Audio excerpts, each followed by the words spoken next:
बात बात में ही कब आप किसी से मारपीट कर लें ये आपको पता नहीं है। कभी भी किसी से मारपीट हो सकता है। मतलब अगर आप जैसे अब चल रहे हैं कई रास्ते पर, हो सकता है कोई विवाद उत्पन्न हुआ और दो व्यक्ति के बीच में मारपीट हो गई। अब सवाल उठता है कि ये मारपीट जो है वो पारिवारिक है, ये भी हो सकता है। ये मारपीट जो है वो एक तरह से समाज में एक गुट से दूसरे गुट के बीच में जो है मारपीट हो गया, किसी जो है एक तरह से कार्यक्रम के दौरान हो जाए या अन्य किसी जो है विवाद के चलते हो जाए। बहुत लोगों का जो आप देखते हैं कि जमीन का जो विवाद होता है ना, संपत्ति का जो विवाद होता है, उसमें भी मारपीट हो जाता है। तो जब मारपीट हो जाता है, मतलब एक तरह से मारपीट होने कहने का मतलब है एक दूसरे पर अटैक करना, तो उसके बाद जो है हाथापाई करना, उसके बाद जो है बहुत सारे धाराएं निकल के चल के आते हैं। ये है कि अब डिपेंड करता है सिचुएशन के आधार पर मारपीट जो हुआ वो किस तरह से किया गया।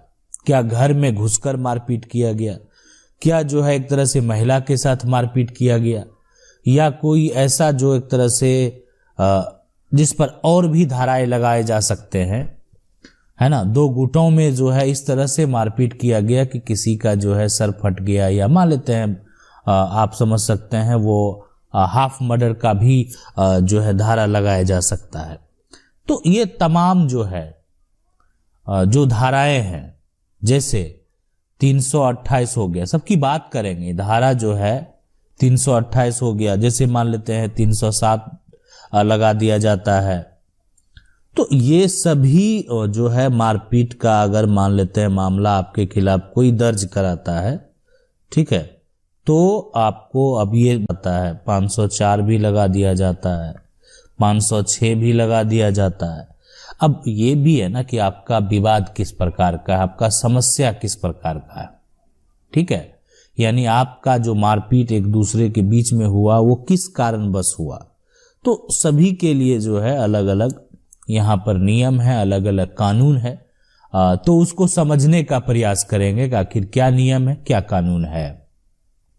अब मारपीट का जो मामला होता है वो कोई छोटा मामला होता नहीं है। आप जो है किसी पे अटैक करते हैं तो वो छोटा मामला कैसे हो सकता है। अब एक ऐसे ही जो एक तरह से मारपीट का मामला है हुआ था, और उस पे जो धारा लगाया गया 147, 148, 149, 294, 506, 201, 323, 452 सभी अलग अलग मामले से जुड़े हुए हैं।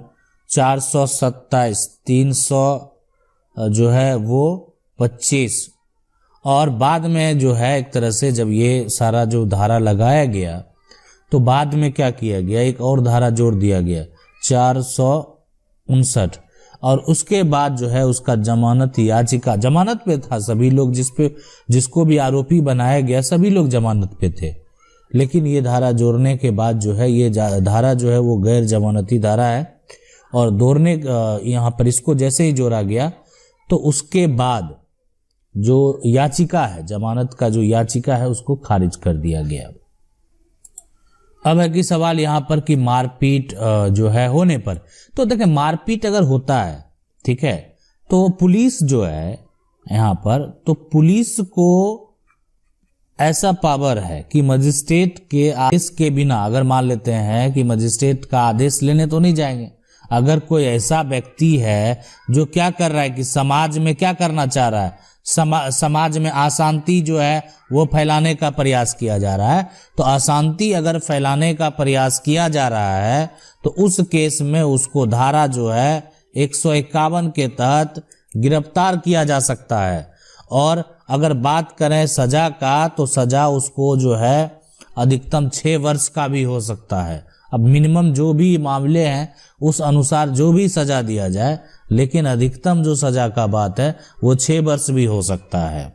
अब बहुत बार जब एफआईआर किया जाता है कोई व्यक्ति के बीच में, तो उस पे क्या किया जाता है कि धारा 107 भी लगा दिया जाता है। यानी धारा 107 कब लगता है, देखें कोई भी व्यक्ति है अगर कोई भी काम कर रहा है, मान लेते हैं आप कोई व्यक्ति आपका जो है आप आसपास में कोई कार्य कर रहा है, आप क्या कर रहे हो, उसको रोकने, है ना, आप उसको रोकने गए, अगर मान लेते हैं कोई व्यक्ति कोई कार्य कर रहा है, आप उसको क्या कर रहे हैं, उकसा रहे हैं, है ना, उकसाना हो गया। तो ये जो तमाम आरोप अगर आप पर लगाए जाते हैं, मान लेते हैं कोई अपना बाउंड्री वाल कर रहा है, घर का घेरावा कर रहा है, घर का कामकाज कर रहा है, आप लड़ाई झगड़ा करके उसको रोकने का प्रयास किए, उसको रोक दिए, तो उस केस में जब आप पर एफआईआर दर्ज होगा तो 107 कर दिया जाता है। देखें, यहां पर जब भी कोई भी फैसला होगा तो दोनों पक्ष सुनने के बाद ही होगा।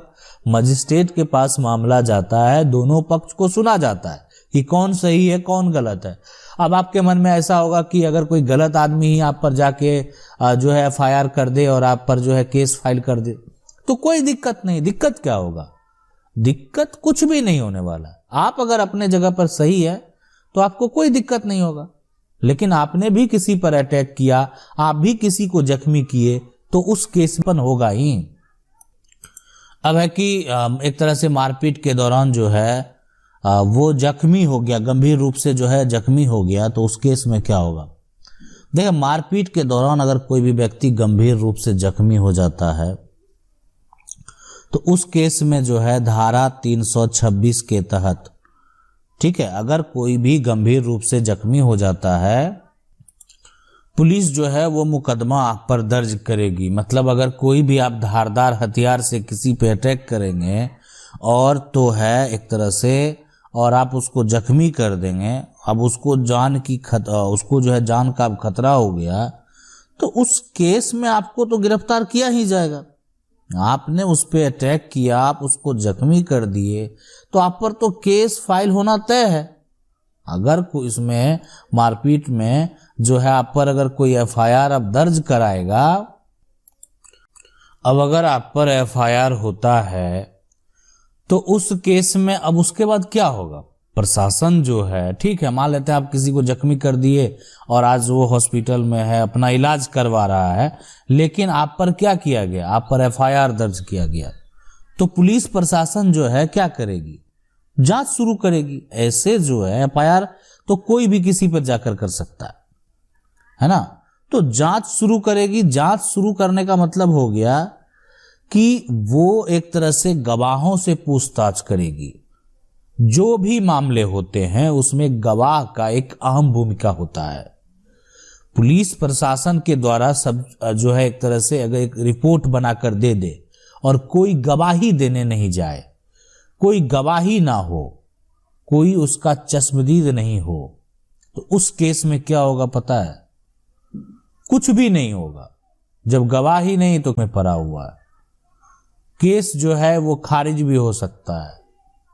तो इसलिए पुलिस प्रशासन के द्वारा जब भी अगर उस पे लगाए गए आरोप को साबित करना होता है तो उसमें पूछताछ जो है करने के बाद उनको गवाहों का जो है एक तरह से बयान भी दर्ज करना होता है, ताकि बाद में आने वाले समय में या समय पड़ने पर जो है वो गवाही दे। अब एक और समस्या उत्पन्न होता है। समस्या होता है कि अगर किसी कारणवश मान लेते हैं कि आपने मारपीट किया और मारपीट में आपको गिरफ्तार कर लिया गया, मतलब आपका गिरफ्तारी जो है वो कर लिया गया है, आप अरेस्ट हो गए हैं, तो क्या उस केस में जो है आपको जमानत जो है कैसे प्राप्त होता है? अब है कि देखें, कोई भी मामला हो, डिपेंड करता है कि मामला किस प्रकार का है। हो सकता है कि मामला जो आप पर आरोप लगाए गए हैं, आप पर जो एफआईआर किया गया है, वह जो है गैर जमानती है ना, जमानती है। तो अगर गैर जमानती है तो कोई समस्या ही नहीं है, लेकिन यह भी हो सकता है कि मामला जो है वो एक तरह से जमानती है ना। अब दोनों यहां पर जो ये देख सकते हैं कि अगर गैर जमानती है तो आप पर अभी फिलहाल फिर भी लोग प्रक्रिया ऐसा नहीं करते हैं, लेकिन अगर जमानती है आपको आसानी से जमानत मिल सकता है, तो उसमें तो कोई टेंशन ही नहीं है, इसलिए कि आपको इजली जो है वो जमानत वो मिल जाता है। लेकिन अगर किसी का मामला बड़ा है और वो मामला जो है वो तो इस दौरान जो है रेगुलर बेल के लिए अर्जी लगाया जाता है ना, और उसके बाद जो है रेगुलर बेल जो अथवा आप उसको बोलें जो अंतरिम जमानत जो है वो आपको दे दिया जाता है, आप उसको प्राप्त कर सकते हैं। तो इस तरह का समस्या उत्पन्न होता है। इसमें और भी बातें हैं जो सीखने के लिए हैं, जानने के लिए हैं कि आप पर जो धाराएं लगाए गए हैं, आप पर जो आरोप लगाए गए हैं, आप उस आरोप को कैसे गलत साबित कर सकते हैं। अगर आप अपने जगह पर सही हैं तो बहुत तरह की चीजें हैं जो भी आपको हम आगे बताने का प्रयास करेंगे। आशा करते हैं वीडियो अच्छा लगा होगा। वीडियो अच्छा लगा वीडियो को लाइक जरूर कर दें। चैनल को पहली बार देख रहे हैं सब्सक्राइब करके जो बेल आइकन है उसको जरूर दबा लें। मिलते हैं अगले वीडियो।